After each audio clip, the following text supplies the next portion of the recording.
Welcome into Drew's Daily Diamond for Saturday, December 7th, 2024. Championship Saturday is upon us. Breaking down the games on today's show. Let me know in the comments below where you agree, where you disagree. Any questions, fire away. Your picks for today, for tomorrow in the NFL, college basketball as well. All is welcome. It helps out the algorithm in the comments below. Smash that like button if you're liking the content. As we got first game up here, the MAC championship game Saturday, 12 noon Eastern on ESPN from Ford Field in Detroit, Michigan. It's Ohio and Miami of Ohio. -2, that's Miami of Ohio as the home favorite. 44 being the total. I say home in quotations. This is where the Lions play their home games. They're the defending MAC champions. That's Miami of Ohio under head coach Chuck Martin. 8-4 on the season, but just 6-6 against the spread. They did beat Ohio earlier this season, about the midway point of the year in October, mid-October. They won 30-20. It was a game where they got up on Ohio, and Ohio, if you watch the Bobcats play, they're a good ground game. Their offense, their quarterback can run it around. They don't play the type of offense like come from behind, so that could be, if you're looking towards betting Ohio here, an issue again if they do get behind. I, however, look at this. Tim Albin, the head coach for Ohio, if you've watched the show, we've talked about him a bunch. We've been on them a bunch. They've been an absolute wagon for everybody betting them. They've been a huge moneymaker talking about the Ohio Bobcats. They lost a lot of guys transferring out, including their quarterback, Curtis Rourke. He went to the Indiana Hoosiers, had a great year. But really, they've reloaded here. And, talking about their quarterback, Peter Navarro, he was the backup for Dylan Gabriel at UCF, also the backup for Curtis Rourke. And those two guys are likely going to be quarterbacking for college football playoff teams this year. So it's almost like he's a little bit of lightning in a bottle. He runs it around very well. He's a good athlete. This is a team that's won 5 straight, both straight up and against the spread. They're covering numbers. I know they lost last time out, guys, but I think they actually win this one. +2. I like them on the money line for the show. We're putting the 2 points in our pocket. We're on the Ohio Bobcats to kick off Saturday championship week. We got 12 noon Eastern again, so two games going at the same time. Talking the Big 12 championship game, AT&T Stadium, Arlington, Texas. This one on ABC. The winner here, punching their ticket to the college football playoff, is the Big 12 champion. It's Iowa State and Arizona State. We're seeing the Sun Devils -1 and a hook, depending where we're shopping. 49.5 being the total. Cyclones, I mean, they really rebounded this year, making their way all the way back to the championship game. Arizona State making the championship game in their first season in the Big 12. I believe there's 3 teams that are kind of doing that with the shifting in college football.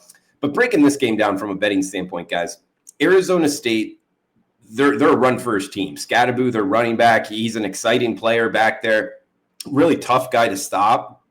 And he's up against an Iowa State defense near the triple digits, number 94 in rushing defense. So they have a tough time stopping the opponents on the ground. They gave up over 350 yards to UCF rushing only. 287 to Cincinnati, over 200 to Iowa.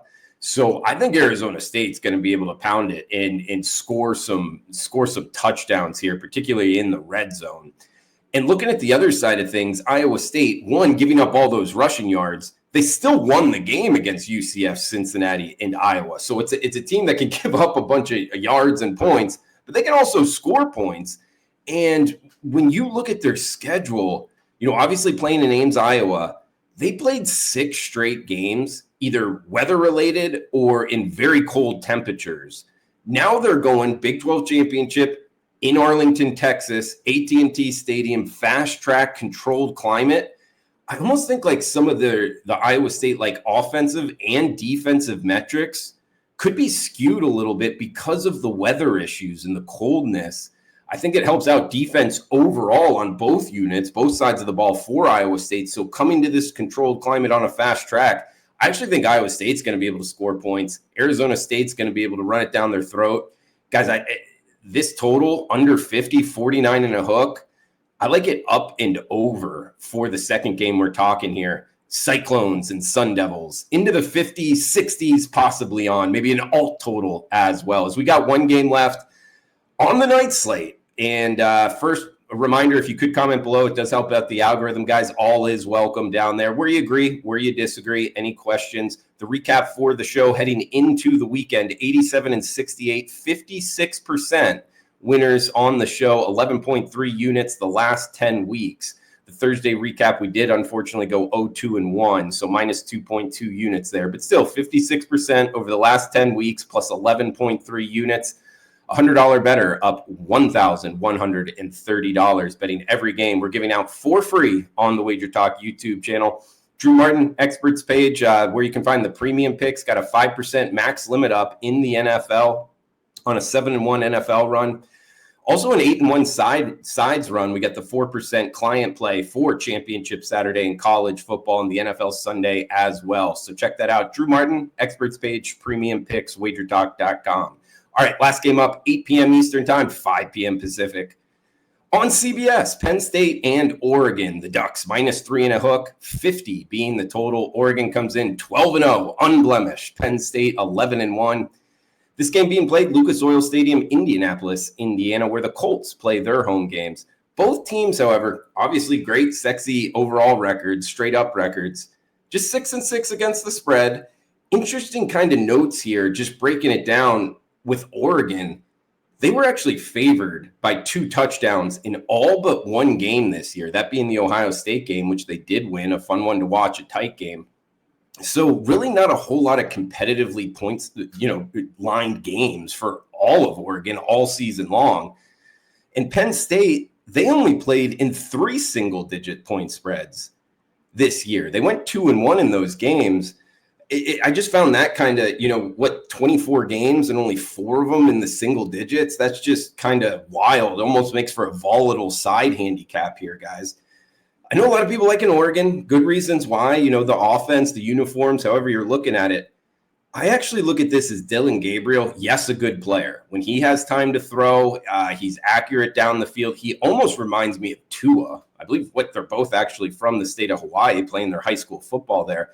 I've watched a lot of Dylan Gabriel play at UCF in Oklahoma. And one thing I take back is, yes, when he has time to throw the football, he's very, very good. One of the tops in the country. But when he's up against pressure, he's really not as good. And he's going up against the Penn State team, defensive front. I haven't really heard anybody talking about this.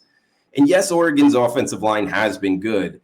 But they really haven't been going up against the same caliber of defensive fronts as Penn State, in my opinion. I mean, defensive player of the year on this unit. They got Carter's and Dennis there rushing the quarterback, 27 tackles for loss between the two of them, 14 sacks. I think they actually make his day a little rough here. I think Penn State is a little bit underrated, guys. Get a key number of 3 in the hook. They lose by 3. Cash this ticket on the Nittany Lions. If Penn State wins this game, it's not out of the question. They're the number 1 overall seed in the college football playoffs. So it's almost like maybe the last time we could buy low on Penn State. But who knows? It's called gambling for a reason. I mean, Oregon could come out and, win by multiple scores. I just think Penn State plus the 3 and a hook here, guys, is the better play. I really do. James Franklin, yes, big-time games. He has not been good overall. But the record is also – I think it's something like 31-2 against all teams not named Ohio State and Michigan. He's not playing the Buckeyes or the Wolverines this time around, guys. So we're going to go plus 3.5 in the pocket. We're going Penn State, Nittany Lions against the Oregon Ducks. In recap, we're on the over in Iowa State, Arizona State, 49 and a hook, and the Ohio Bobcats to finally get a MAC championship game. We'll put the 2 points in our pocket. So that's going to do it for this Saturday championship edition of Drew's Daily Diamond. Thanks for tuning in, guys. Be back early on Sunday for the NFL slate, so come back and join us. Comment below, smash those tickets. Thanks for tuning in. Enjoy the rest of your Saturday.